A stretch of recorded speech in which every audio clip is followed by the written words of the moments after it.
I'm Peter Dorstein. I'm a professor here at the School of Pharmacy. I'll be chairing the next session with Tracy Handel. We're going to change the schedule a little bit. Ada Alimentari is going to go. We've heard a lot about Palmer being able to take out talent. I think that Ada, it actually went the other way around. And that's because when I was still an assistant professor, pretty much my first 2 years, I think, as an assistant professor, all of a sudden I got a phone call out of the blue. And Ada said, I want to work in the pharmacy school at UCSD. I want to be able to develop polymers that slowly degrade so that we can release these different drugs in a slow capacity. And I thought about it, that's a field that is really missing in the School of Pharmacy. And so what I suggested to her, if you really want to get a job here, the person to talk to is Palmer Taylor. And so she was able to convince Palmer that she would be indeed a really good fit in the School of Pharmacy. But this is the type of talent that I think Palmer tends to attract. And so without further ado, Ada. Thanks, Peter. True story. So we're all here today because we admire, respect, and want to celebrate, praise, and thank you, Palmer. I owe Palmer a lot. He gave me my first real job, but more importantly, he gave me new, empty lab space and the resources that he secured to fill up this new empty lab space with all kinds of toys. You gave me the greatest experience of my professional life. I got to build my dream scientific playground. So thank you, Palmer. So I changed the title of my talk because whenever I give these talks, the whole point sometimes I feel is lost. And I figure that out usually at the last, at the question and answer session. So my talk now will be titled Smart Automated Release, because drugs don't work in patients that don't take them.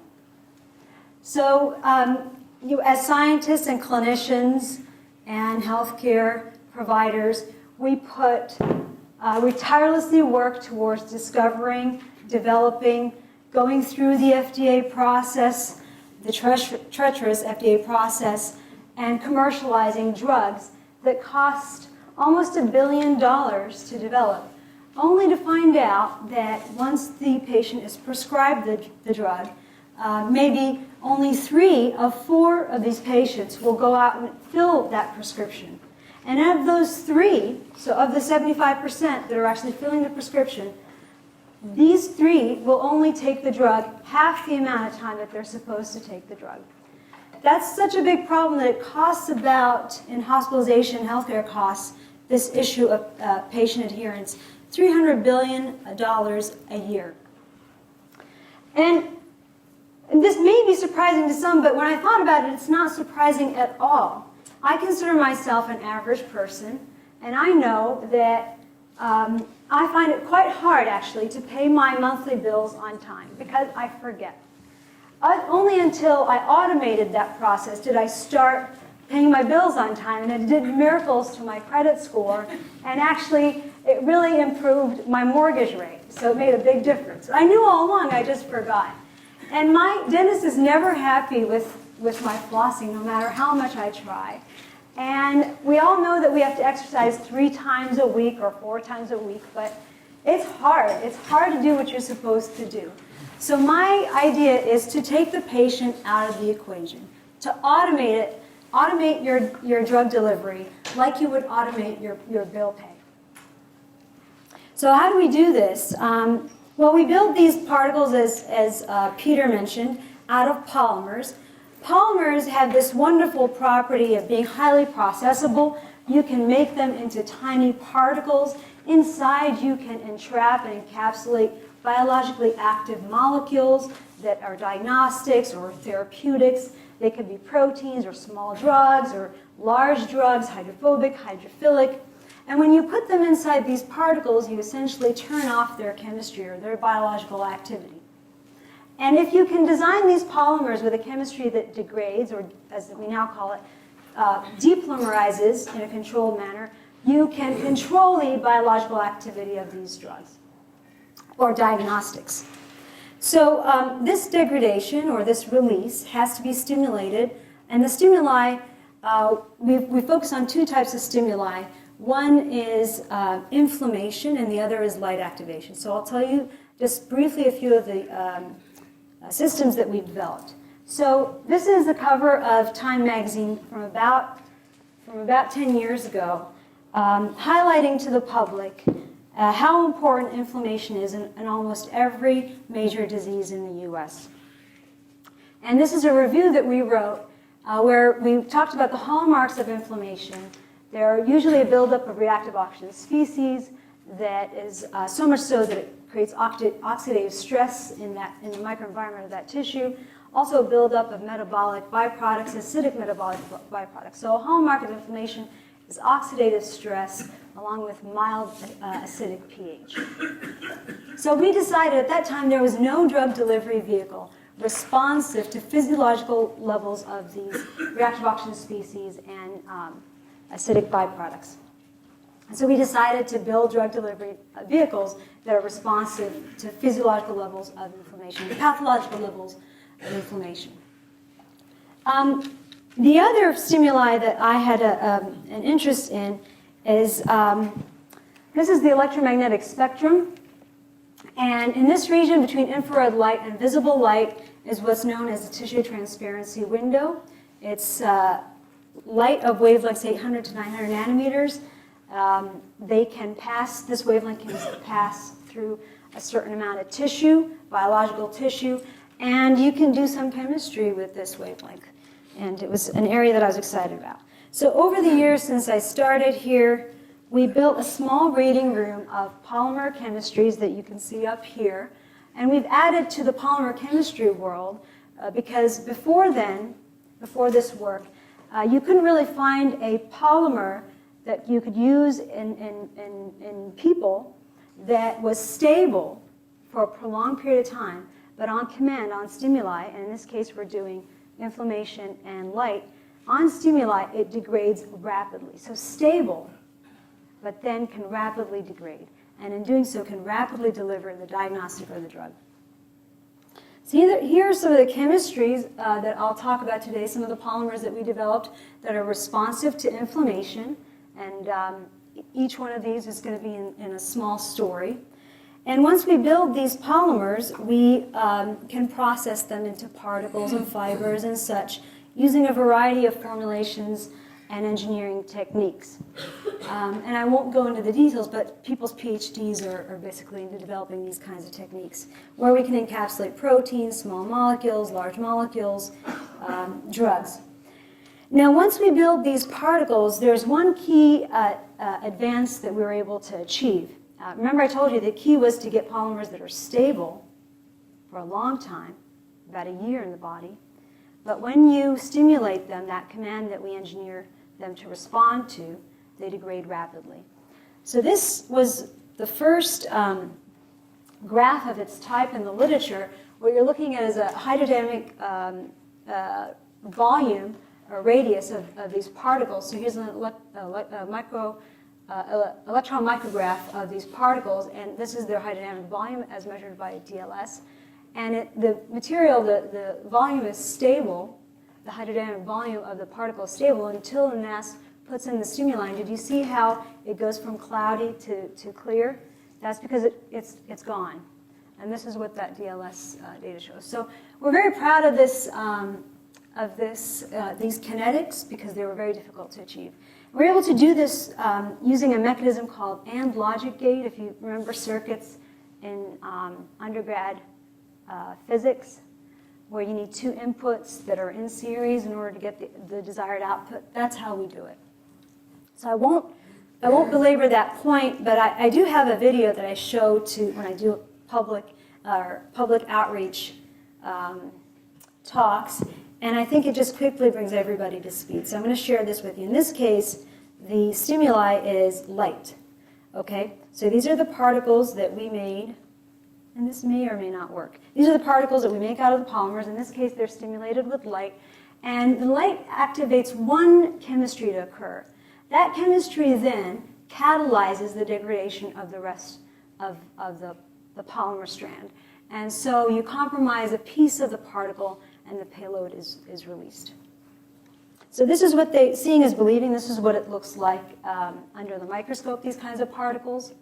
And this study was first published in 2011. It was highlighted in Science. And I'm very proud of this because I never thought politicians cared. But this was highlighted, this study, to U.S. Congress in 2012, that near-infrared light can stimulate soft matter and initiate release. So I won't talk about, because I'm aware of the time, and I won't talk about the chemistry. These are all in various publications. And again, the key to getting this to work is two stimuli in tandem. One initiates a small chemical change, which then has a catalytic amplified effect on the rest of the polymer. So that's the stability and then the highly sensitive response. So one of our dreams when I first got started was to develop an early diagnostic for these inflammatory diseases like cancer and heart disease. And I commissioned a friend to create this animation for us, and we're almost there, and that's why I now share it with you guys. We want to develop a diagnostic that the physician would inject into a person. It would circulate throughout the person's blood, and where there are sites of inflammation, it lights up, telling the physician that there are high levels of inflammation in this region or this organ, and further medical attention is needed. So that was our goal, and it was pretty tough. So we started off a few years after getting here. We're able to publish the first proof of concept for this system, and these are particles made out of the polymers that I just showed you. And inside we entrap MRI agents. MRI agents are able to brighten up the signal of water that is around them. And if they don't have any water around them, they're not able to light up and show up as a brighter signal. So the idea is to entrap them, isolate them from any water, and then the particle coating will degrade, as we've shown, in the presence of these hallmarks of disease, inflammatory disease. And when the particle degrades, the contrast agent is released, or water can get in as well, and the system lights up. So these are MRI phantoms of this system. And the turn-on ratio for these MRI agents was 11-fold. And at that time, it's the highest turn-on ratio for an MRI agent. And there's several reasons why we've achieved this high turn-on ratio. And in radiology and in the Rose criterion, if you know what that is, you need at least a 5-fold enhancement for it to even be considered a signal as opposed to an artifact. So we're very happy with this. So that was MRI. We also were able to use these systems, again, these logic gate mechanisms. In this case, it's a blend of two polymers responsive to inflammation to create stability yet sensitivity. And in this case, we used electrospray, which is a technique that allows you to encapsulate a large amount of your agent into the particle. And when you're with near-infrared dyes, in this case it's an optical probe, not an MRI probe, with near-infrared dyes, when you encapsulate a very large portion of the dye inside the particles, there's a lot of through-space quenching of the fluorescence. And so essentially it becomes silent after a certain amount of dye is loaded into the particle. And another thing that we took advantage of here, not only is the signal turned off, but there's a small population of these dyes that are coupled in a specific way. It's called J-coupling. And their fluorescence shifts not dramatically, but significantly to the red. And so we're also picking up that signal. So two things together, the intensity and the shift, tell us whether the particle is intact or the diagnostic lights up and releases. So This is just a cartoon of what we do. The off state, these are particles that are intact. We know that the signal to look for. And B is background, and T is target. And in this case, in the data that I'll show you next, the background that we're referring to is the liver. It's not anything but the liver.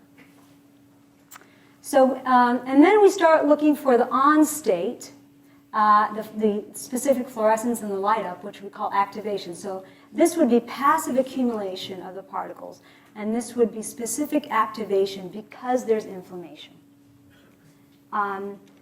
And so what we see here, this is the work of Guillaume and Matthew in the lab. When we have a tumor, this is the activated particle. And it's an eightfold enhancement between, it's not the tumor versus the liver. That's the eightfold. Tumor versus the liver. So most particles go to the liver, but you only really find activated particles in the tumor because that's a highly inflamed environment. Arthritis is another inflammatory disease, so this work is with Gary Firestein's group and Monica Guma. In arthritis, again, this is tail vein injection. So it goes everywhere in the body, but where there's inflammation is where you see the lighting up. And in this case, it's a tenfold enhancement. And again, our background is the liver. And then another animal model would be paw edema. So this is unprecedented sensitivity, but also it's very rapid. Within 3 hours of tail vein injection, we get these results. And although I didn't highlight the chemical and engineering mechanism, but this result is directly related to the fact that they're highly stable and have that catalytic and amplified response to disease chemistry. We also use these in collaboration with Kang Zhang in the ophthalmology department for inflammation-triggered ocular drug delivery. So that's another area where we don't want to go to the doctor and get an injection every month into the back of the eye for a variety of back of the eye diseases like age-related macular degeneration. You want to actually maybe go in once a year, get your injection, and then rest your mind knowing that this smart drug delivery system will release your therapeutic when your inflammation flares up in your eye, and the release subsides when the inflammation subsides and calms down. So that's the principle behind that. In this particular study, we use VEGF trap. About 10 years ago, VEGF trap was one of the top 10 science breakthroughs of that year when it was developed. It's still a drug that has to be injected once a month. You have to go to a specialized surgeon that knows how to make that injection once a month. It's really taxing on everybody, but it's that or going blind, so people do it. If we can just develop something that stays in the eye and releases when inflammation flares up, that would be very nice. And it would lower healthcare costs. So what Viet in the group is able to do is take one of the polymers that we developed that is responsive to inflammation and inside encapsulate VEGF trap. He shows that these particles are innocuous to the eye. He also shows that they reside in the eye for up to a year. So 70%, when we look at 7 months, is still there. So they're able to reside in the eye. And when we model inflammation in the eye, this particular model is called retinopathy of prematurity. And what you see here is a flat-mounted retina of VEGF trap encapsulated in our peroxide or inflammation-sensitive particles, and then just PBS. And what you're looking for is that VEGF trap, how it works, it inhibits angiogenesis. And so you look for increases in avascular areas and decreases in neovascular areas. And here's some empty particles, and then PBS, and then PLGA, which is an FDA-approved drug delivery vehicle used ubiquitously, but it's slow release. Doesn't do a good job at all, really. And when you have something that is sensitive to flare-ups of the disease, that's when you really get it. A good response, therapeutic response. So this is when you directly inject VEGF trap. here and here, you get a therapeutic effect, and also only with these smart, automated release in response to the disease flare-up do you also get a therapeutic effect. We also, when this particular, in our light-activated work, I should tell you that we got this one grant, and it was a nice big grant, and I was really happy about it. And I'll never forget this quote from the reviewer. He said, or she, this is really elegant polymer chemistry, but it'll never be useful. And so, I want to show you that it could be useful. So what we did with our light-activated materials is, and this is the light-activated system. It was published many years ago now. Again, responsive to light. I showed you some of the videos. It releases the therapeutic payload when exposed to benign wavelengths of light. We encapsulated in there this anti-angiogenic drug that we found in the literature that looked super promising. Actually, only about a couple of years ago it appeared in the literature. Super promising, but there was no drug delivery system for it, and you needed to inject it in almost daily. So we thought this would be a good candidate for a drug for our system. So we encapsulated it in, and then we model age-related macular degeneration. In this case, we always use two models. So I showed you retinopathy at prematurity. We also do laser burning hole in the retina, and then we watch the therapeutic. How it works is it's supposed to reduce the size of that hole, the burn. So treat that burn in the retina. And so what you see here is the size of the burn area. So when it goes down, that means your therapy is working. And again, when we compare that to PLGA, it doesn't, this standard drug delivery system that's not as smart, it doesn't do as well. So these are particles, UV sensitive particles with the drug inside. We irradiate the eye, and this is very benign light, by the way. We see a reduction in the size of the burn. And it works just as well as the drug, except you don't have to put it in as often. You don't have to inject it in as often. So, oh good, I'm like, really, I was worried about time. So, in conclusion, all I want to say is it's good to take the patient out of the equation. And that's what some of our drug delivery systems try to do. I used to give these talks and not mention this whole thing about patient adherence. I always got somebody in the audience put their hand up and said, "Can you make a pill out of it?" And I said, that's not what you want. You don't want to make a pill. You want to have one injection where you need it, and then you go home for a year, and you never. And then next time you visit the doctor, you can have your injection of whatever you need in your joints, in your eye. Some of them we do a systemic injection, and they circulate and they accumulate in major organs and only activate when needed. So I try to put the pictures of each person in the group that does the work that I talked about. This is a list of group members, former group members.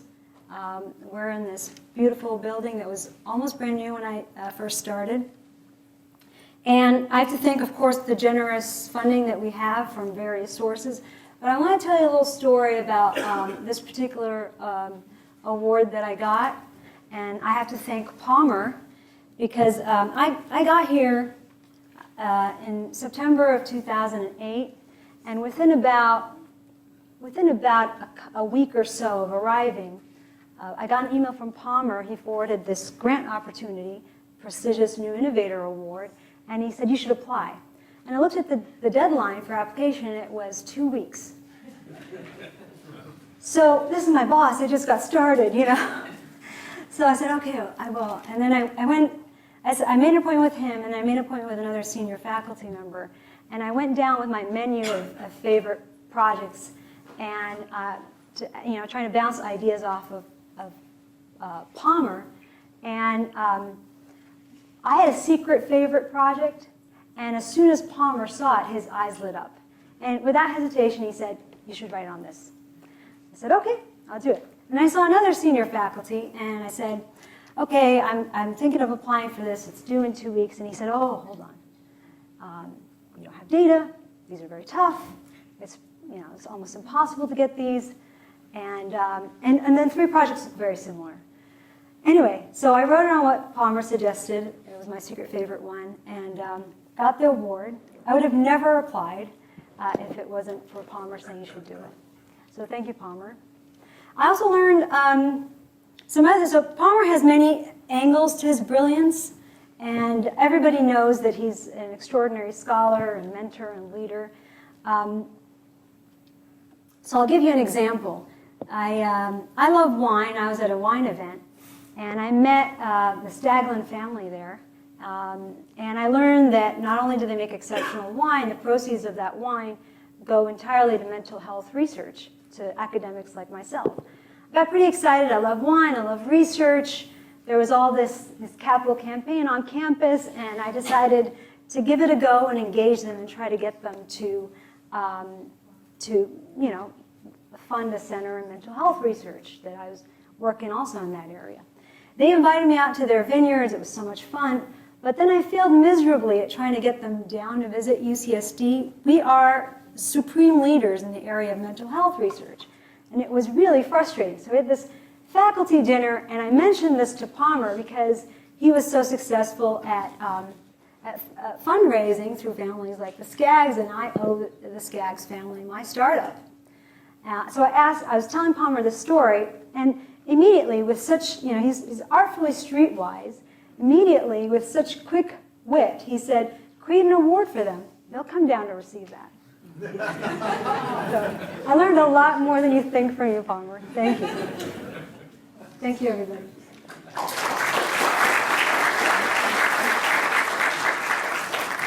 That was just wonderful. Are there any questions for Ada?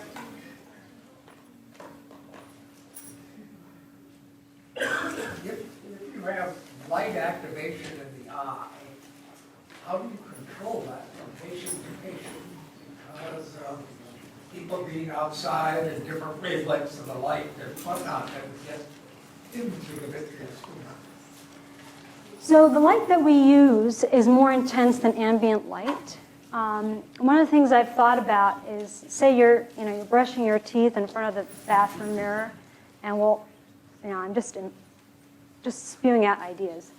If you had a light source that was a little more intense than ambient light, and you're brushing your teeth and looking at the mirror, and the light source is giving you your daily dose. Maybe. But we design them so that they're not sensitive to ambient light. Sometimes you might want that, too. But you're right, then there'll be variation. If you're sitting in the dark all day, if you're a radiologist, like my sister, then...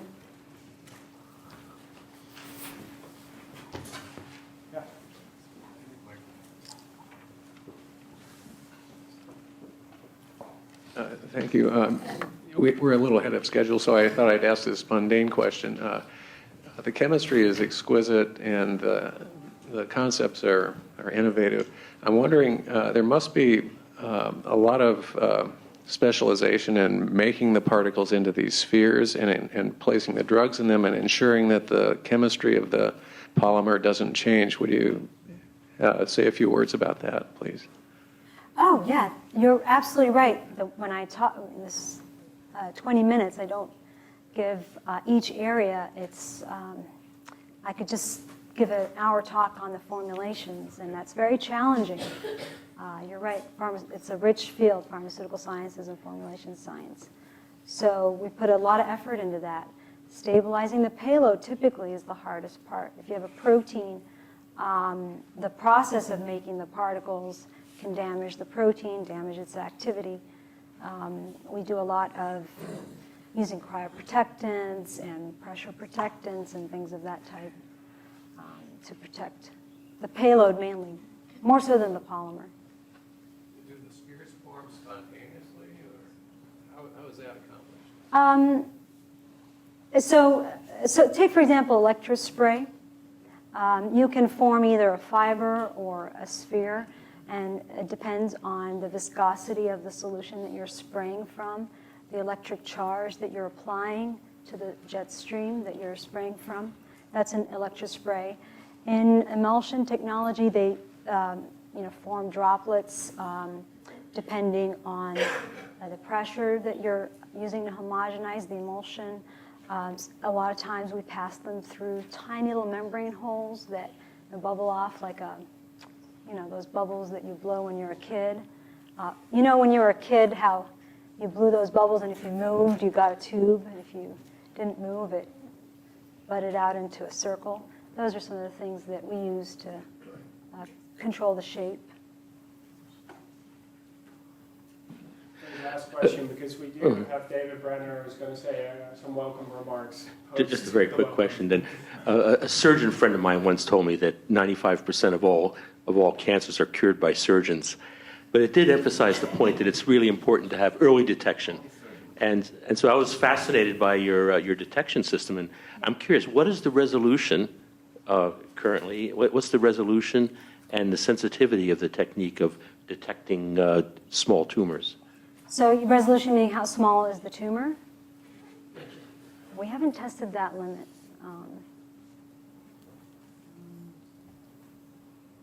So that's what your question is, how small is the smallest tumor you can detect? What's the resolution of the technique? Of optical imaging? Yeah, of being and the sensitivity of being Optical imaging typically, as you know, you've got the diffraction limit. So that's your limit of resolution for optical imaging. But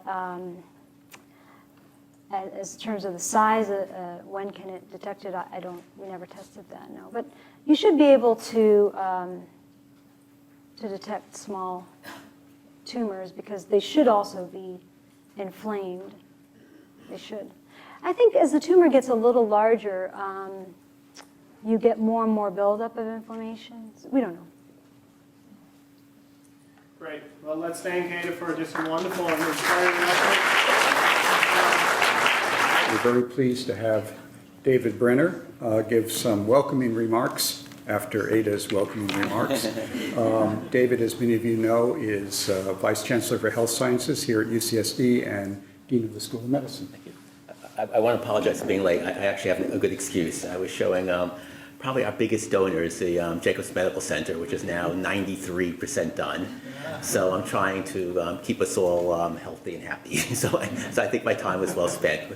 But I did get to hear the last lecture. I'm looking forward to the next lecture. And I want to congratulate the organizers for bringing such amazing people here to lecture in Palmer's area. Palmer and I go back for a very long period of time, longer than he wants to admit it. When I was a fellow here, this is probably violating HIPAA. I was actually a physician for a while as a gastroenterologist, so I know Palmer inside and out. but that was why I'm here.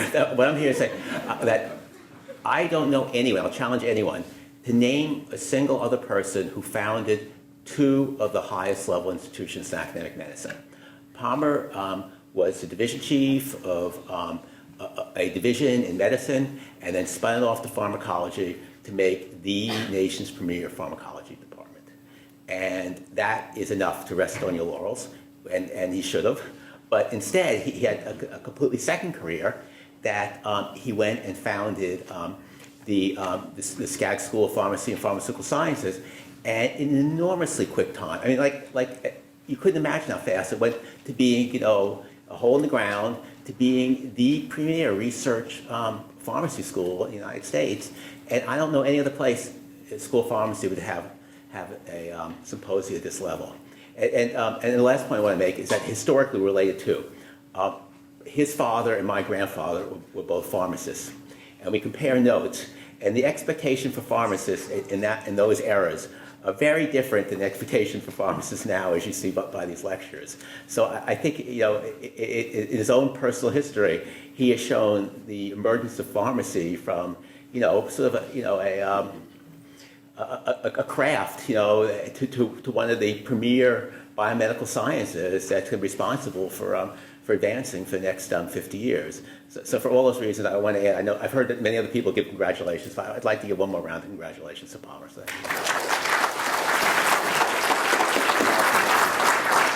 I have the good fortune of introducing the next speaker. This is a good friend of Palmer. I think that's a really great description of Rajat Singh. For me, I've come to recognize Rajat Singh as one of the brightest scientists I've ever come across. He can really connect different fields fields that many of us have really hard time understanding of how to make those connections. And I think that is really truly the reason why he was able to get the Nobel Prize. And I very much look forward to his lecture. So it's a pleasure to be part of this symposium on behalf of Palmer. And I'd just like to reflect that, to me, he was a friend, a collaborator, and a department chairman in that order.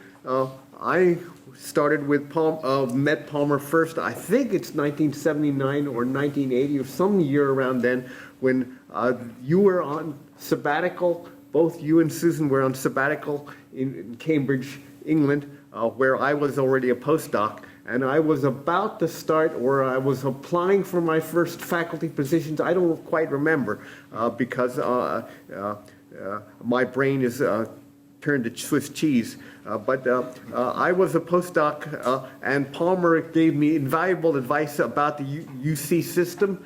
Even though I was wound up at Berkeley, he could tell me about the UC, the 7 campuses or 9 campuses as they were then, and also tell me about American grant, the raising money in the American grant system, because I'd been a graduate and a postgraduate student in Cambridge, and therefore missed all the training about how an American ought to behave. And I was very grossly inexperienced, but Palmer was very kind. After I got to Berkeley and wound up setting up calcium imaging, we had a collaboration on measuring calcium with Kelly Ambler in his lab and Martin Pony as the postdoc in my lab on these cultured smooth muscle cells. So we actually published together. And then in 1988 to 89, the most important event, both Taylors proved themselves to be an unbeatable recruiting team to make it possible for me to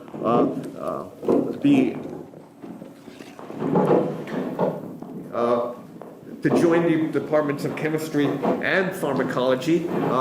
And there was one particular memorable moment when Wendy and I had dinner with Palmer and Susan, and at the end, Palmer and Susan each fought over the check, because one of them was the Department of Pharmacology chairman, and Susan, I think, were acting chair of Department of Chemistry, but it was, you could either, the fact that you could fight over the check for us was very amusing.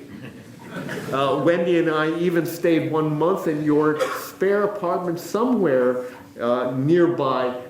In your spare apartment that you used to use from your mother, I think, when we first arrived. So that was a truly great bonus, because part of the reason I left Berkeley was that the administration was entirely untrustworthy.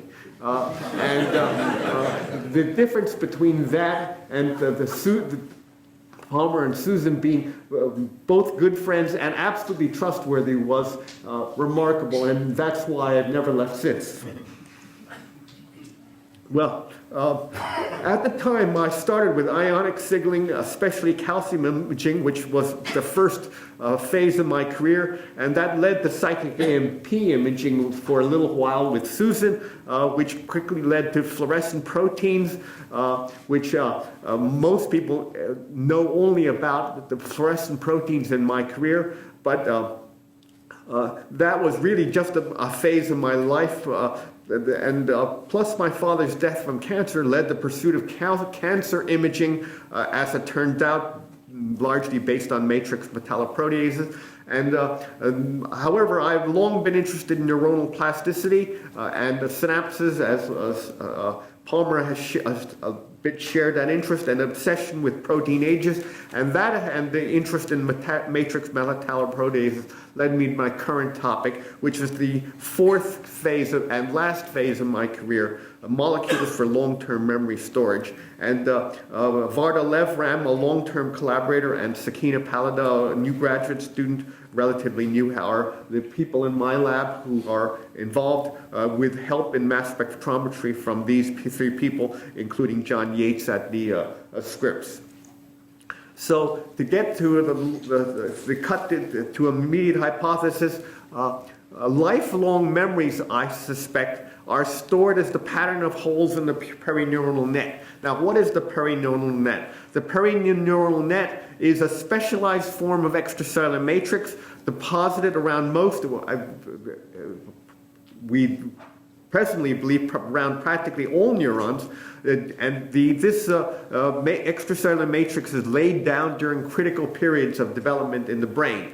But the PNN has to be interrupted because it sort of seems to form the insulation, and it's interrupted by holes where synapses occur. And large holes mean large, a strong synapse can grow through the hole, sticking its head through, and a small hole will have room only for a weaker synapse, and of course, if there's no hole whatsoever, there's no connection possible. So the PNN is like an enormous punch card. Now, I don't know, most of you are too young to know what punch cards are, but for those of us who remember, you have an insulator which is little holes are cut, and they are sensed electrically by wire brushes in the machine, which can protrude through the PNN. And then likewise in our brains, the PNN allows where the holes are, the synapses can form connections. And the key postulate is that the stability of synaptic strengths and memories stems from the stability of the PNN, the extracellular matrix, whose molecules individually last a lifetime. The all the molecules that actually make the synapse itself turn over every few days. And so everyone else has put all the emphasis on the synapse itself, and in order to, if the constituents only last less than a week, then you have to postulate some copying mechanism that preserves information for a lifetime, or potentially 80 or 100 years. But if you only move the site of storage to the other side of the plasma membrane, still near the synapse, but just outside, you don't have to postulate a copying mechanism anymore. You can, because those proteins, and we'll try to present some evidence, last for the lifetime of the organism. And the reason that there's such a difference is that unlike intracellular proteins, which have ubiquitination, proteasomes, all sorts of automatic mechanisms for breakdown and renewal, extracellular matrix proteins lack automatic turnover mechanisms. And they can be modified, but you have to specifically delegate some protease to attack the protease, the extracellular protein. So it's like having to, in a house, you have stable walls, relatively can last for hundreds of years, but if you want, you could call in the builders or the masons, and they can hack away and very quickly remodel the walls or the fabric of the building.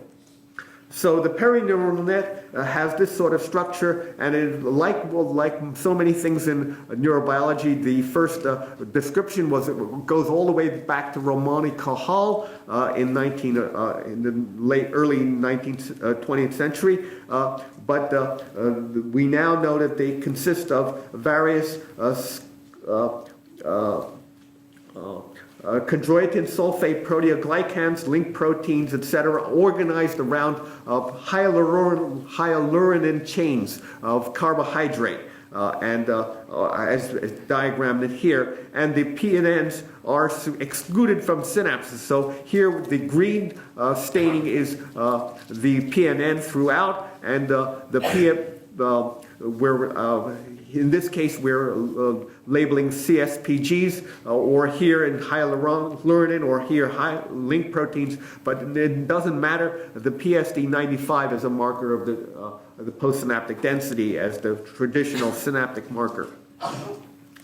So the PNN is laid down not really at birth, but after birth in a critical period when the patterns of the synapses are being set. And in mouse, that's around P28, and by around 45 days after the birth, P45, it's largely over. Not quite completely, but largely over. In human beings, it's several years, like about year 2 and 3 are the peak periods of laying down, and toward years 3 or 4 and 5, you can have the PNN relatively in bulk mature. But we believe that this is all known. But we believe that PNNs are locally eroded then at strengthened synapses during the rest of life. And when you call in the builders, in this case,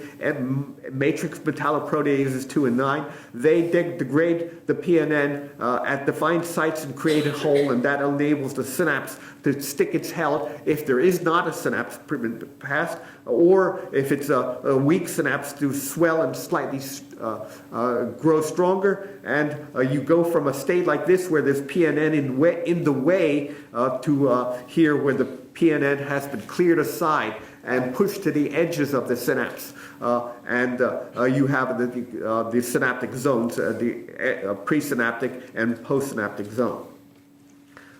Now, we're beginning to produce some evidence for this, but one thing we have to mention first is that there is a stain called Wisteria floribunda agglutinin, WFA, which has been widely used to mark the PNN, but it actually only marks a small subset of the PNN and rather sparse neurons, and very good for looking at the morphology at a single WFA stained cell, which we are going to do it, but this has misled people to think that the PNN is only around a few cells, where actually, if you stain with hyaluronic acid and mark it in green, you see it's around practically every neuron in the brain. This happens to be a specific section, I believe, from the cortex, but the neuronal markers mark the cell bodies, and around them are the hyaluronic acid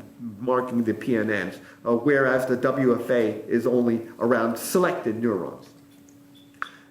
Very recently, we've been able to do fusions to link proteins and to enable live cell PNN imaging, and it is surprising, considering the importance of the PNN, that no one had ever followed it with fluorescent proteins. And that much it links to my earlier career. I could not leave it that the GFP, etc., was irrelevant to this problem. So Sakina tried a little harder and settled on link proteins as opposed to the proteins which had been unsuccessful at fusion partners, and she found that haplink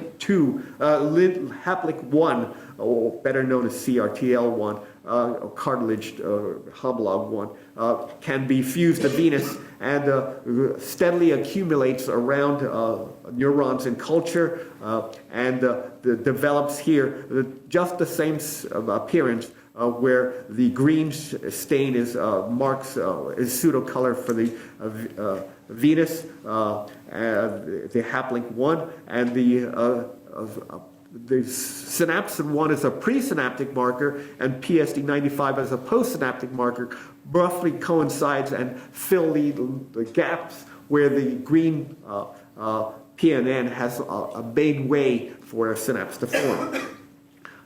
If you digest with hyaluronidase, now obviously this is a non-physiological phenomenon, but you can cause all the proteins that make up the PNN to wash away. And when you're, conversely here, if we have the PNN and we're watching it in time lapse and occasionally see holes in the PN grow larger, presumably because they've been attacked by something, then it turns out we think that the synapse will be present in the middle, but in the hole, but we have yet to actually prove that. But that was caused by BDNF, brain-derived neurotrophic factor, which is known to promote synaptic growth.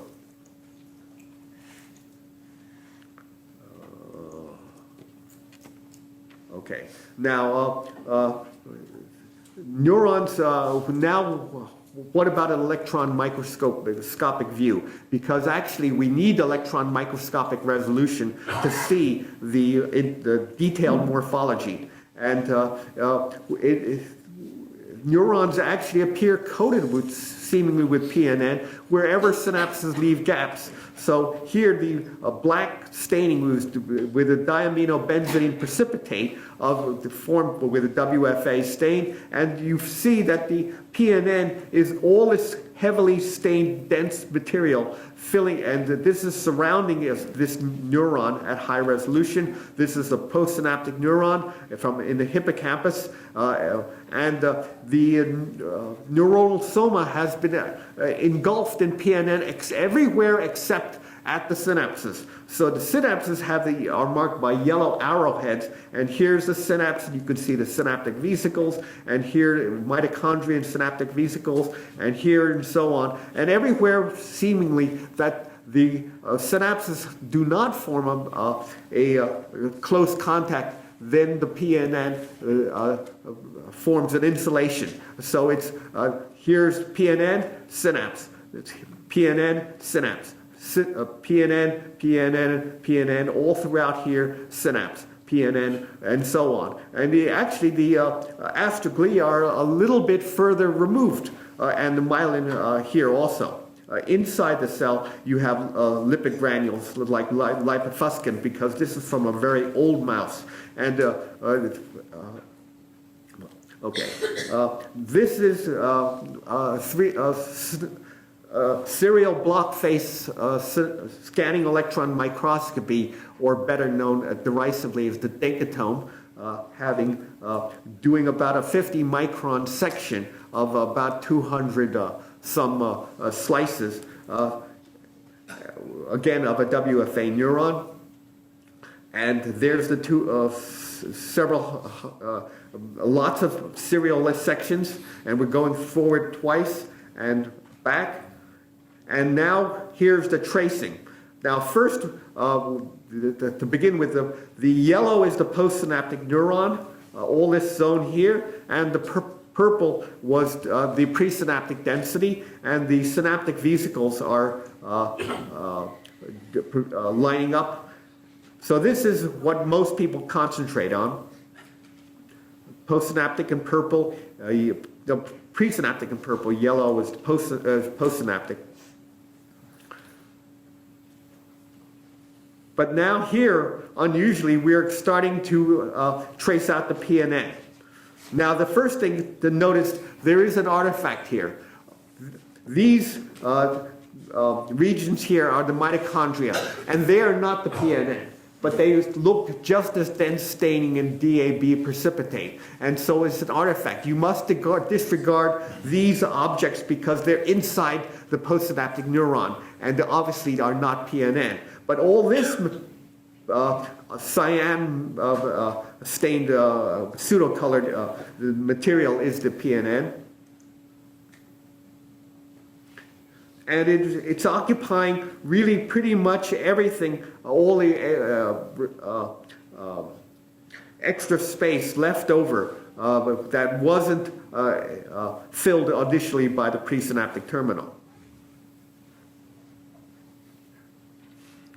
And this reconstruction is from Mark Ellisman and Varda Levram, Mark Ellisman's lab. So the synapse is like a sort of a gateway, but between cells, but what keeps the synapse, it's a busy gateway between cells, but what maintains its exact position and size of the gateway over long periods of time? And let me start this movie, which is just a metaphor, of course, for what we think is happening.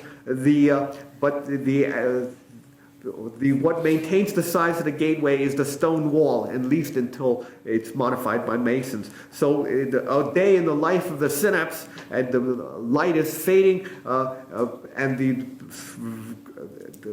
gradually a little less traffic through the structure. Very busy. All these people moving around, and you would think from the hubbub that it was actually the stable structure. But no, it's not stable, but the actual size of the gateway is maintained by this wall. Okay, not that one. Now, how about some actual data? Well, this is from the literature. Cohen et al. Analyzed 2,800 proteins, all the ones that they could identify in culture, and they have average lifetimes of 4 days or so. And to tail out, and even this rare case is basically a half extracellular proteins. All the intracellular proteins, including, I'm afraid, neuroligands and neurexins and so on, are within this main peak. Synaptic proteins are no better. The subset of 191 identified synaptic proteins is got essentially the same median lifetime.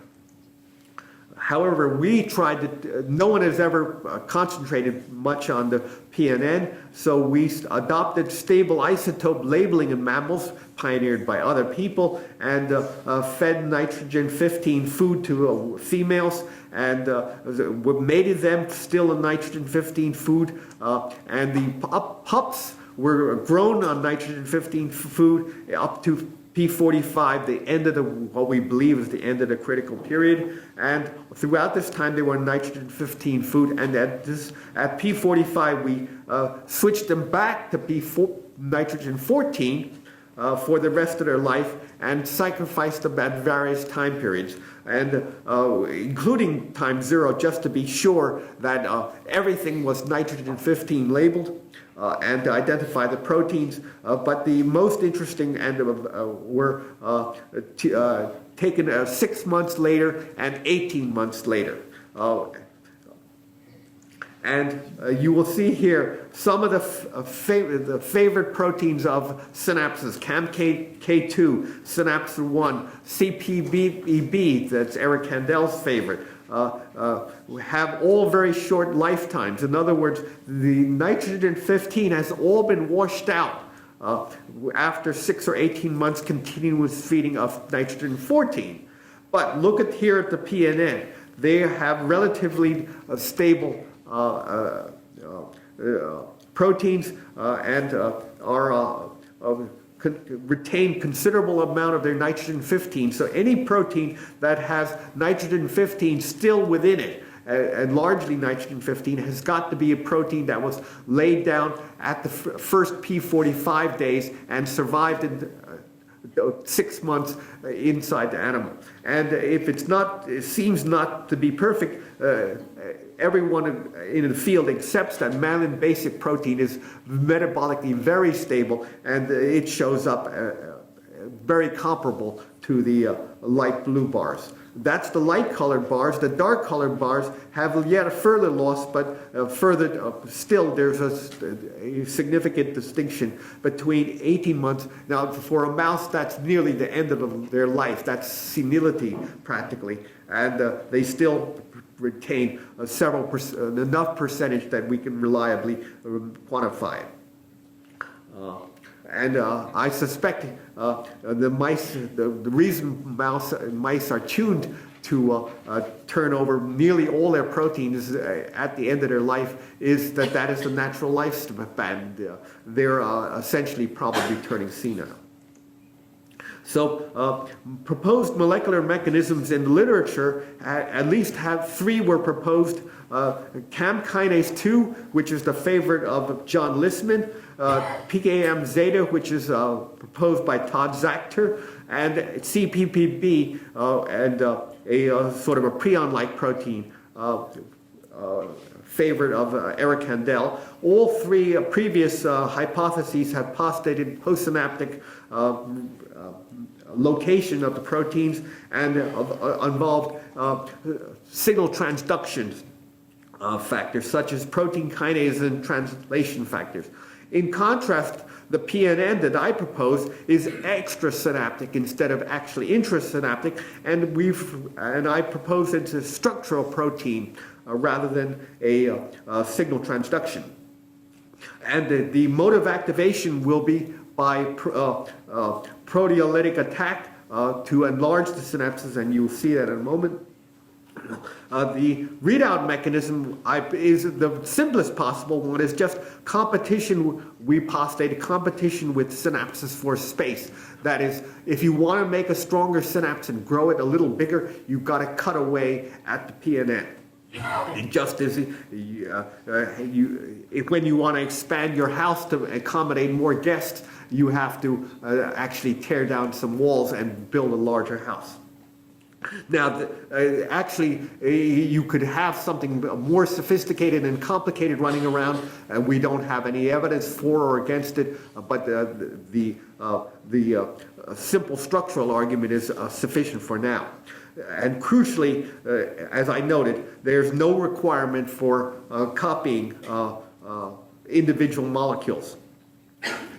And the vulnerability to metabolic interruption is expected to be very low, explaining why not only in sleep but in coma and all sorts of disturbances to the brain, the older memories are retained. Now the newer ones are vulnerable, and the newer ones may involve CAM kinase 2, PKM zeta, or CPBB perfectly well. But the ultimate resting place has to be, I feel, is the PNN.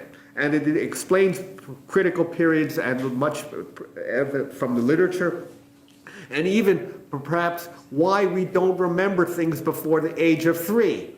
Well, we didn't have a PNN to form a stable record of it, long-lasting record. So here's some of the literature evidence for proteolytic degradation. Proteases such as MMP9 are locally translated and secreted. And I better move quicker. Convincing direct proof would be implantation and deletion of specific memories, but unfortunately this would require knowing how synaptic activity encodes experiences, which is a very difficult problem. So we did behavioral tests and have produced some evidence supporting the role of MMPs in very long-term memory, and we conditioned the mice with classical conditioning, and then tested them either for Q tests or 30 days later. So 24 hours later is already, by most people's definition, a relatively long-term memory, but for us it's a short-term memory, and 30 days is long-term. And the crucial finding is that at 24 hours, the mice, all of them, still retained the memory, even regardless of whether we gave them pronomostat or the vehicle, and inhibited the MMPs that way. Or we could do genetic knockout of the MMP9, that specific MMP9, and all those had no effect on the 24-hour memory, so implying that the PNN is not really necessary for 24-hour memory. However, around 30 days at the test, at that point, the animals treated with pronomostat have essentially forgotten all that the shocking, and they have no memory of what the wild-type animals and DMSO treated can perfectly well recall. The wild-type animals freeze, the pronomostat animals have lost the memory and don't freeze. And the knockout are about halfway down the the chart, and it will be interesting to notice that pneumostat plus knockout is like the knockout, not like the pneumostat. So that is an interesting phenomenon. Okay, stable storage and recall of information is obviously very vital to civilizations as well as to human beings, human society. And the lowest tech permanent media is subtractive, such as etching in clay tablets, or even modern days, when you go to a movie theater, the usher tears the ticket, and that is an indelible instant mark, low tech. None of this complicated pencil and paper or something like that. So the subtractive media are actually clinical. Our subtractive media are the lowest permanent media. And the clinical observation that, as I said, early memories are often better preserved than recently formed, which will involve different systems. So information storage, computers obviously store enormous amounts of information, but in the end it's all based on zeros and ones. And they have an elaborate hierarchy of systems, but when it comes down to the non-volatile storage, they use something very, very, very stable. As opposed to the very fast RAM disk. Craig Venter spent all his time today telling us that ATs and CGs, ATs and Cs and Gs are the basis for everything about an organism. And we take it for faith even though we actually do not know all the details. And DNA copying is augmented by elaborate repair mechanisms, which were the subject of this year's Nobel Prize.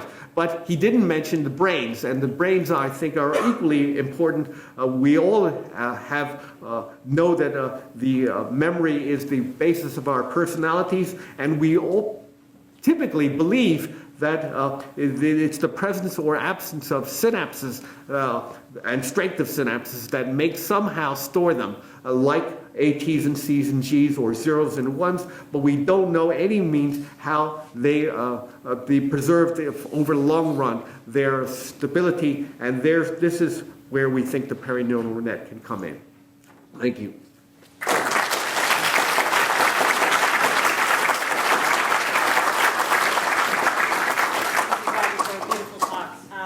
We have time for one quick question. Bill. Some of these hyaluronic acid and chondroitin are of course, widely taken as nutrients. Yeah. Nutrients largely for joint issues. Do you think these can have any impact on brain function? Well, yes, we have. I doubt that eating more will improve your memory. Because hyaluronan is ubiquitous anyhow, so we constantly synthesize them, and it's only the presence in a specific location, and it's not even. There's no spot of hyaluronan that I can point to, and that one is where the memory of your grandmother is stored. You know, the whole problem of neuronal coding is the subject of the entire brain initiative and so on. And there is no one-to-one correspondence, but neither is there correspondence that I can draw between, say, a given ATCG and your phenotype. So it's only detailed organization and some sort of encoding mechanism. And all three, computers, brains, and genes, involve a very elaborate coding mechanism. Now, in the case of computers, in principle, it's all known, the linkage. Genes, it's not known but believed, and brains, it's really highly speculative. I will introduce the next few speakers, but before I do that, I just wanted to say a few words. My interaction with Palmer, I am one of the first basic research faculty that was hired in the pharmacy school, and I'm really grateful to Palmer for having hired me. I love the pharmacy school. I loved being part of building the school. I love the Department of Pharmacology, and I really love UCSD. And I agree with Roger that Berkeley is overrated. So, you know, the other thing I want to say, though, is that in contrast to Ada, who was also at Berkeley before she came down here, and who is clearly a stalker of Palmer, I was a lot more subtle than that. So I emailed Susan Taylor, and that's how I got in. So, That's and then great. the last thing I want to say is that in addition to being a scholar, a scientist, a mentor, and a wonderful dean, Palmer is also a really good matchmaker. So it turns out that when I was at Berkeley, my significant other was on the East Coast, and we did 8.5 years, East Coast, West Coast. Then he moved to San Diego. We did 3 years Bay Area, San Diego, and as soon as Palmer offered me the position, he proposed. So I thank you for that as well, Palmer. So that's a special recruitment package. Yeah, I didn't have the biggest recruitment package, but I got a husband, so it all worked out. It took a while. So it's a real pleasure to introduce Peter Dorstein, and it's particularly delightful for me because I was on the search committee with a bunch of other people that really, really, really wanted to hire him. And I'll just say one thing, that there were many letters with lots of accolades about Peter, but I remember one line from Chris Walsh. She said, "If need be, fire one of your current faculty to hire this guy." So, Peter. That's quite a nice recommendation. Thank you. So I came here to do mass spectrometry, and this was 9 years and now 4 months ago. And that's really, in many ways, when Palmer came into my life. But what most people don't really know is that he is tied to both my babies. And so the first baby that he's tied to is actually my daughter, because when I got the official offer letter to become a faculty member here at the Skaggs School of Pharmacy, that morning, and that had his signature on it, she was born. And so that was a really wonderful day. I had both a great job and I had a wonderful daughter. And so 2 months later, we packed my daughter up, put the cats in the car, my wife came along as well, and we drove from Illinois and we came here. Now, when I arrived here, my second baby was already here. The only challenge that I had a really hard time delivering it. And the reason why I had a hard time delivering it, it needed to go in the basement just around the corner. Now, this baby is slightly larger than my first baby, but the challenge with this instrument was that it needed to go through the elevators, but it wouldn't fit in those elevators here. And so the only elevator it would fit through was the back elevator, the freight elevator, but there was a problem. We can get the instrument down into the basement, but there was a vivarium in between. And at the time they already started growing mice there, or raising mice there, and we needed to break down a part of the wall and remove the door frame and the doors so that we could crane this particular instrument into them. And so I spent quite a bit of time trying to see who do I talk to get that done. I had lots of conversation with the people in the vivarium, and of course they were overwhelmingly against it.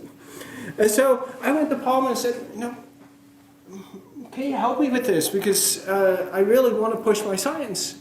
And when I spoke to him, within a few days, that instrument, they removed all the door frames, everything else, it ended up into the location where it should be.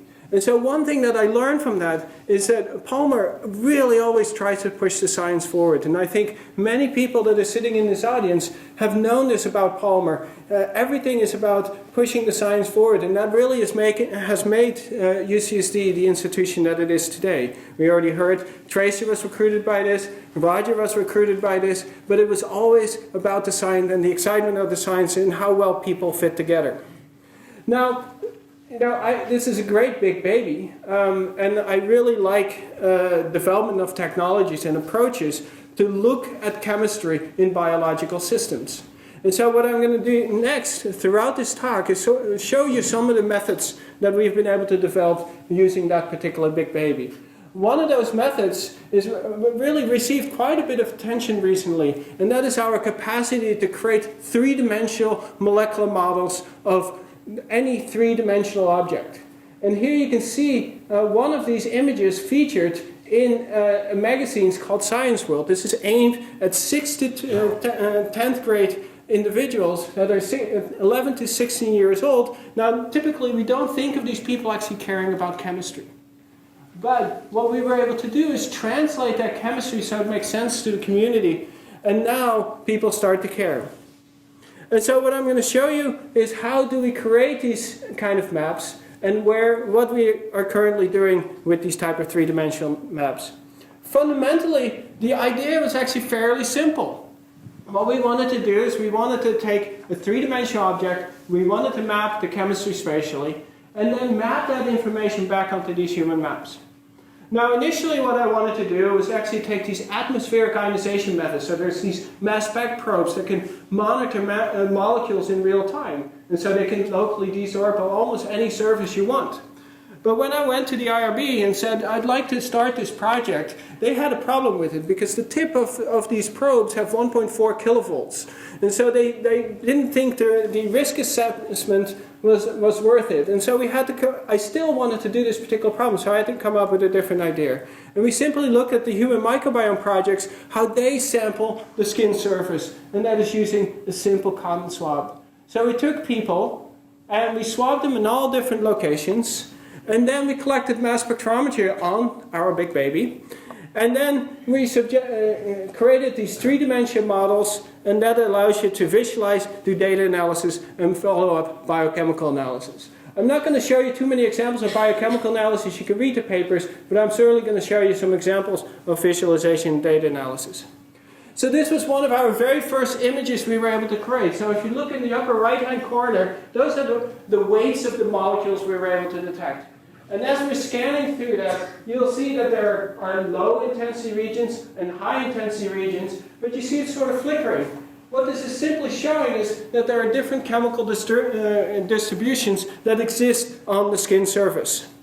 And so this is one of the female volunteers that we did. Here's a male volunteer that we did. And if you stop these movies in time, what you will get is you get these type of distributions. You get molecules in the belly button. You get molecules on the hand, groin region, shoulder region, molecules that are uniformly distributed, and sometimes molecules that have gradients, where you have low amount of the molecule on your head, and as you go down to your toes, you start to get higher and higher concentrations. And so for me, this was quite remarkable. Now, you can also begin to correlate this type of data with other types of information, such as sequencing. So the second thing that we did, we actually took a second swab on those same locations, we extracted the DNA, and then Rob Knight, who now is a faculty member just across the way here, he subjected these to 16S inventories. So 16S inventories give you an insight in terms of the type of microbes that are present in those particular regions, and we map those back onto these three-dimensional models as well, and then we can visualize and do data analysis. So here's an example of propionibacteria. If you were to do this exercise on all of you, you'll get a similar type of distribution. You have propionium on the back of your head, face, chest, and back area. Here we see Staphylococcus. They really love moist areas. So you can see it on the bottom of the feet, just below the breast of the female. And there's one really unusual location, and that's around the neck of the female. Now, the reason why I say that's unusual, because that's typically a fairly dry area. But it turns out when we look at the mass spectrometry data, we can actually see that there is a lotion residue that is sitting right around the neck of the female. So you can see the company slogan, hey, use our lotion, grow Staphylococcus. But one of the biggest challenges that we had was that we collected 18 million spectra. And so to put that in perspective, I think this might be one of the largest data sets that has been generated that people have been trying to publish on. But none of the tools in metabolomics were capable of handling that amount of information. And so we wanted to be able to deal with that amount of information, but not only deal with that amount of information, but also put in the knowledge that exists in the public domain about mass spectrometry. And so how do you do that when you have so much data? Well, you need to first organize the data, and then you need to visualize the data. Because if you cannot visualize the information that you've been able to collect, then you cannot build a hypothesis, you cannot do a follow-up experiment to validate a hypothesis. And so, fortunately, mass spectrometry itself has an inherent organizable principle. And that is because we can detect molecules. We can isolate these molecules.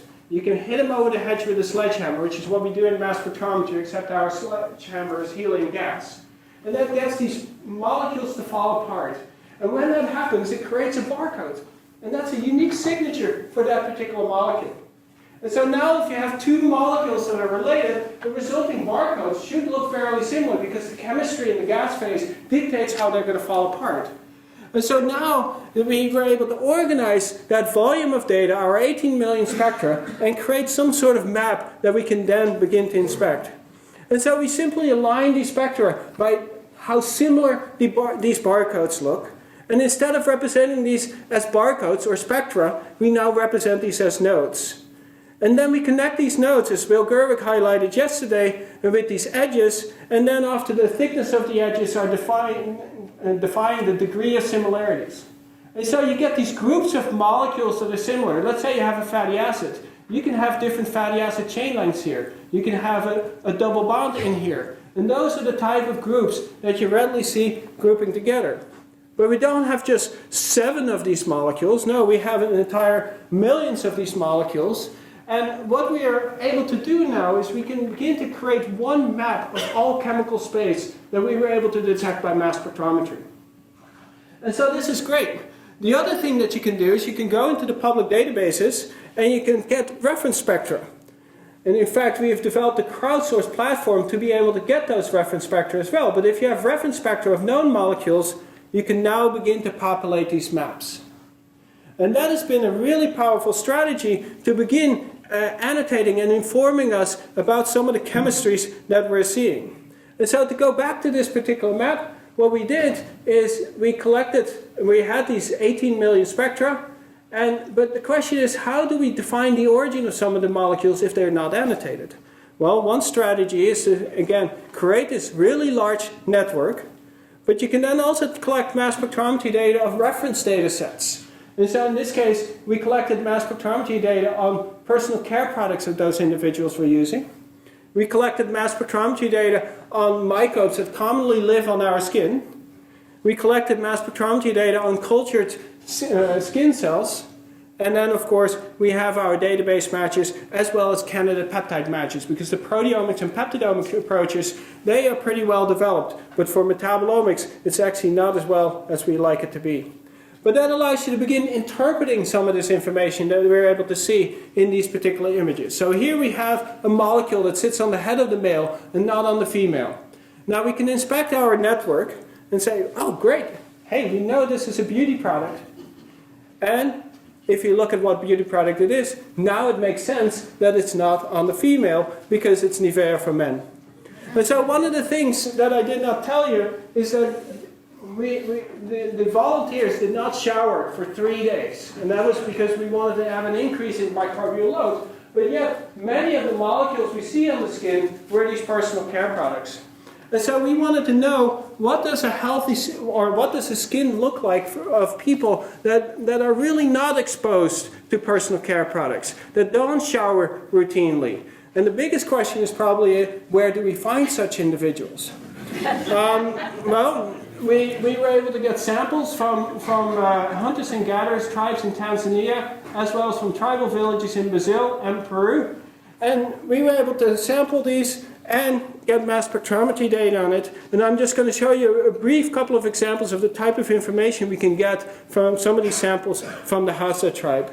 But what we did is we created a network of all the molecules we could detect on the skin, and we compared it to sort of the Western population that are associated with them in the same country, as well as some other environmental factors. But one of the striking features is, if you look at the diversity of chemistries of these people that live in tribal villages or are hunters and gatherers, the diversity of chemistry that we see is much greater than all of the Western population that we were able to look at. And in fact, this 19% on the right, many of those are the personal care products that we really did not see in these hunters and gatherers or the tribal villages. Now, what kind of molecules do we see? Well, a lot of the food products that they eat, so in the Hausa tribe, 85% of their protein comes from honey. And we see lots of different molecules that originate from these honeys because we had a nice reference data set that we were able to collect on these honey hives. The other one molecule that we saw was THC. So this is the active ingredient of cannabis. And that was a bit surprising to me. You know, I did not think they lived in Colorado. But nonetheless, 12 out of the 78 people had THC, and actually very large quantities of it. And so this caught me a little bit by surprise until I read more on the Hausa people. And there's this National Geographic article that says it's really impossible to overstate just how much these particular individuals smoke. And so it's actually a part of their culture to smoke cannabis, and it reflects very nicely on the skin surface, whether it's on the back, face, hands, and you can find it everywhere. So, but there are also some Western influences. Two of the people, we could readily detect ciprofloxacin. And so, even though these are some of the remotest villages that are out there, and in fact the hunter-gatherers move around, they still are exposed to Western medicine. Now, as I said, we received quite a bit of attention when we published this paper on the body maps. It became a top story in CNN Health for 4 weeks. And this is really unusual because it's a methods paper. You know, typically these CNN would not highlight methods papers. But the reason why it received so much attention is because people could immediately connect to these type of images. And because the ability to generate these images was so exciting to people, we want to make that tool accessible to the rest of the community. And so what we did is we generated an app. It's called ILI, and that's the Hawaiian word for total spatial awareness. But essentially what ILI allows you to do when you download that app, you simply drag in the three-dimensional model, and if you have a CSV spreadsheet with the coordinates and any feature you have, this could be an inflammatory assay that you tested, this can be an epidemiological study on Google Maps, it could be almost anything, but you simply drag it in and you can display these images. It's really simple to use. And so, because now we have an easy infrastructure to create these kind of images, you can begin to apply it to so many different areas. And here's an example of my office, for example. There's 4 people sitting in my office, and we collected both about 300 to 400 samples in my office, and we analyzed both for microbial sequences as well as all the molecules we were able to find. And what you'll see, even though he's upside down, there's one individual that has this particular Prevotella strain, and that's usually associated with somebody who's not that healthy. And actually, if you look at the molecules, you can see about 20 different medications that this particular individual is on. And here's just Norvasc is one of those molecules that is shown right here. But what I like about these images is that visualization, and I think Roger will agree with it, but visualization often drives rapid interpretation. So if you again look at this office image, this particular individual is me. I don't have any of this particular molecule on me, but what you'll see is that these 2 individuals have a lot of that molecule. You can see her hands just bright, bright red. The lady that's sitting here, her hands don't light up, but her face has some of it on there, and then you see some of it on the floor. And so what this molecule is, it's caffeine. I don't drink coffee or tea, and so it doesn't show up on me. Now these 2 individuals, I think every 15 minutes they need a new cup of tea or coffee. And C hadn't had coffee probably at least for 12 hours when we did this type of sampling. But what really bothers me is that somebody spilled coffee on my floor. And so it really shows, visualization drives rapid interpretation, although I wish I did not know people were spilling coffee on my floor. But what I want to show you is the last example of where we're beginning to apply these type of methods. And that's a project that my postdoc, Naya Garg, is doing, is on cystic fibrosis. So in cystic fibrosis, you have a CFTR mutation, and that ultimately results in the buildup of mucus in your lung, and it essentially creates a petri dish, the growth media for a petri dish. And so it's a perfect growth environment for microbes, and as that goes on, your lung function diminishes, and your quality of life diminishes, and ultimately you get to a point that you get put on a transplant list, and if you're fortunate enough, you get a new lung. And so what Nea Garg has been able to arrange is for her to study cystic fibrosis with the lungs from these old lungs that come out of these patients. And what she's trying to figure out is what is the chemistry that's associated with these different microbial communities that exist in the lungs? How do these microbes interact within a real lung environment? And so this is probably the most interdisciplinary project I'm on. As you can see, this is the entire team that is involved in that. So right now we have 4 patients or samples from 4 different patients, and she basically maps all the data back onto these CT scans. So what she does is she sections these lungs in about 200 different pieces, and then collects 16S inventories, and she collects metabolomic data onto it, and then she maps that back onto a density map of the lung from the CT scan. And as we're zooming in, you can see the sort of tree-like features from the trachea coming out. And then in red and blue, you start to see some of the molecules that she was able to detect. Now, the images on its own, they actually don't really tell you that much. They're pretty, but the images themselves don't tell you very much until you can assign what some of these molecules are. And that's, so what she did is she used molecular networking to be able to begin assigning some of the molecules. We see quite a few different antibiotics, of course, it's expected in cystic fibrosis patient, but just to go through this a little bit. Here we see the parent drug piperacillin, but if you look in the molecular networking, you can see a lot of metabolized versions of these different, of piperacillin. And you can see that it's only present in patient 1, 2, and 4.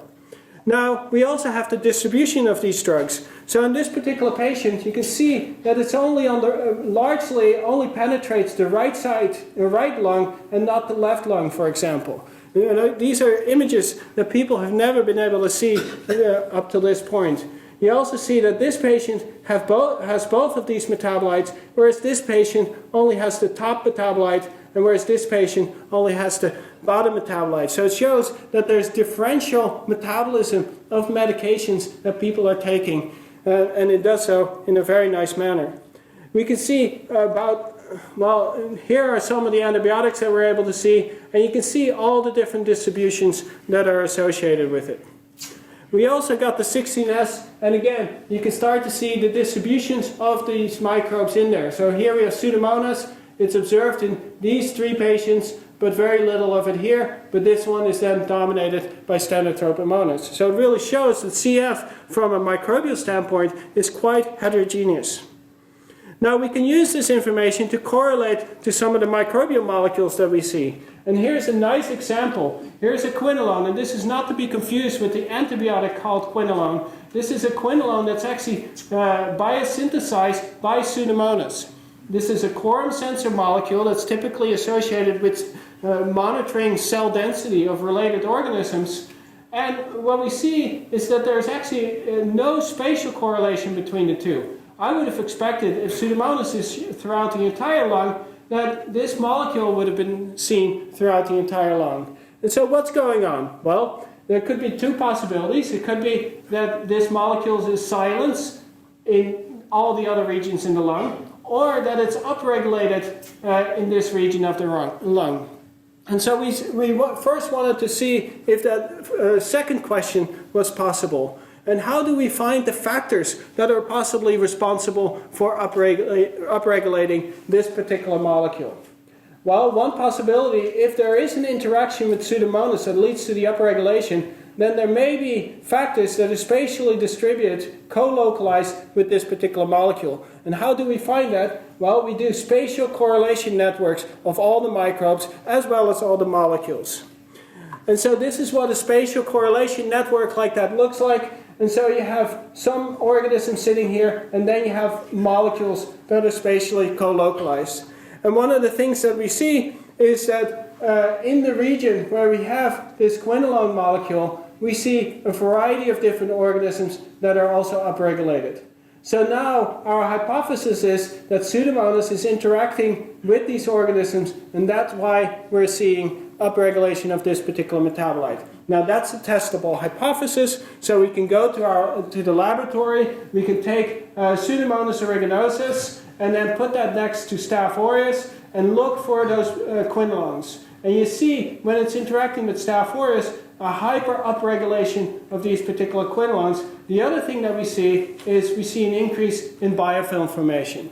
And so that now allows us to begin formulating a larger hypothesis that when Pseudomonas has certain microbial interactions, you get metabolic divergence, and that leads to an increase in biofilm formation and presumably a local decrease in lung function. And these now become testable. So the take-home messages, in my opinion, is that visualization drives rapid interpretation, or at least it allows you to formulate a hypothesis that you can then test. And I think the chemistry chemical analysis at a large scale is really left in the dark, and we need to develop tools that allow us to study the chemistry at much larger scales. And then finally, for me, Palmer has been a true inspiration. And the reason why I say this is because Palmer leads by examples. He really encourages people to push the boundaries of science. I remember when I started, about 2.5 years in, my first 2.5 years, I was strictly working on proteomic methods and looking at new post-translation modifications as well as biosynthesis of natural products.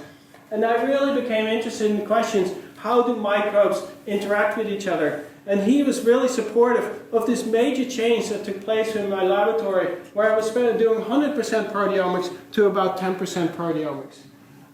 He really encourages interactions of different disciplines, and I've really appreciated that. He encourages collaborative interactions. You know, how many deans are saying, hey, you should go to Taiwan for several weeks at a time when you're just a very junior, newly arrived investigator? And for me, that really shows that it highlights that he appreciates these type of collaborative interactions and puts you in a place to be able to do this.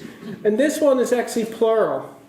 And that is, I really think that UCSD would not be the same type of scientific institution. Both Susan as well as Palmer have always had to drive to recruit the best people, bring people together, and all in the aim of science. And whenever they try to recruit people, and they always talk about how good of a scientist they are. And that is something I've really appreciated. And then finally, I thank you for your attention. And I don't know how much time there is, but I'll take any questions. With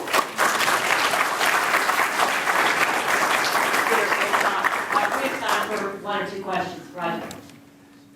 So I'm very curious about your skin survey and whether, because I'm interested in GPCRs, whether you looked at pheromones and whether you thought any pheromone-like molecules could be secreted not by the human, but by the microbe.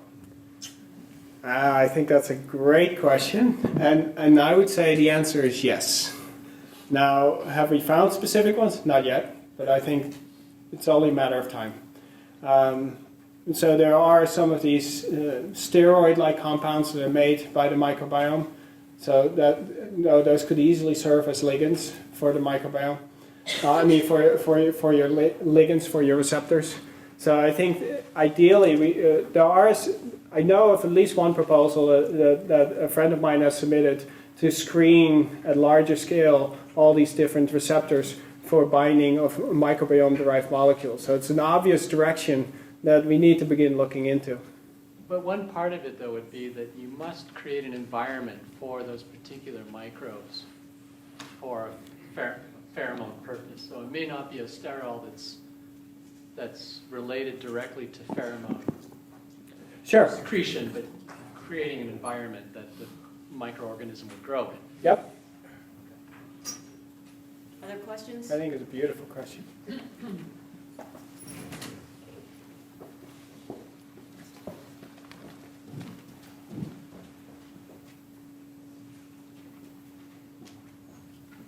Yeah, don't anticipate a beautiful question. I'm just curious, In the cystic fibrosis studies that you're doing, I recall that there's an increase in the archaea that are found in the lungs of those sufferers. Are you also looking for those in your microbiome analysis? Our primers will amplify for archaea. We have a screen maybe of 50 to 75 people that we've looked at from sputum standpoint and in the lungs. We find it in 2 people so far. So I don't know if it's consistent. It's not the consistent picture. There's some literature out there that archaea, the number of archaea has increased, but we don't see it. Now, what we don't have are the fecal or gut samples of those particular people, and I would expect there may be a larger amount of archaea.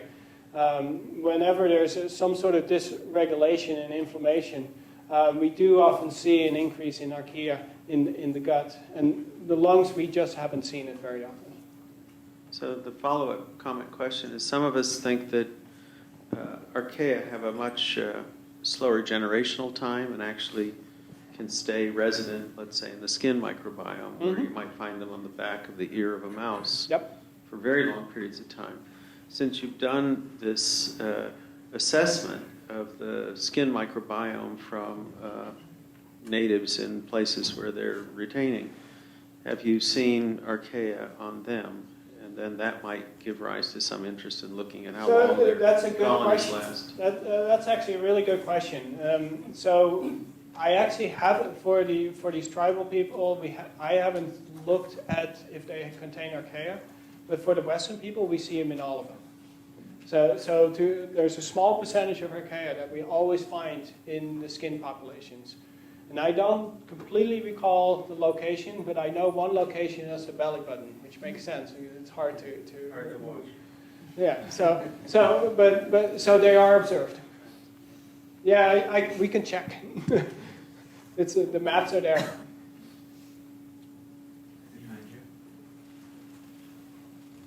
I was wondering, is there a difference in the microbiome between malignant tumors and benign tumors? And if yes, if you can distinguish between different malignancies in microbiome?